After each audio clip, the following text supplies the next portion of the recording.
Tinanggihan ng ICC Appeals Chamber ang kahilingan ni dating Pangulong Rodrigo Duterte para sa pansamantalang paglaya.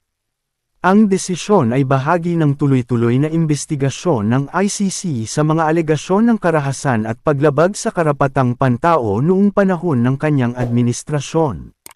Sa ngayon, nananatili siyang nakasailalim sa legal na proseso ng internasyonal na korte. Maraming eksperto at mamamahayag ang nagsasabi na ang hakbang na ito ay nagpapakita ng seryosong pagtutok ng ICC sa mga kasong karapatang pantao, kahit pa ito ay may kinalaman sa dating pinuno ng bansa. Ang legal na koponan ni Duterte ay maaaring maghain ng iba pang apela, ngunit ang desisyon ngayon ay malinaw, walang pansamantalang paglaya sa ngayon. Ang publiko at pandaigdigang komunidad ay abala sa pagsubaybay sa mga susunod na hakbang.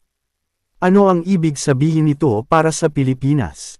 Ipinapakita ng desisyon na mahirap iwasan ang internasyonal na scrutiny sa mga pinuno. Patuloy ang investigasyon, kaya asahan ang mga updates sa mga susunod na linggo o buwan. Nagbibigay ito ng malinaw na mensahe sa mga human rights violations at accountability sa leadership. Summary para sa viewers. ICC tinanggihan ang bid ni Duterte para sa interim release. Patuloy ang legal na proseso. Posibleng susunod na apela mula sa legal team ni Duterte. Mataas ang interest ng lokal at internasyonal na komunidad.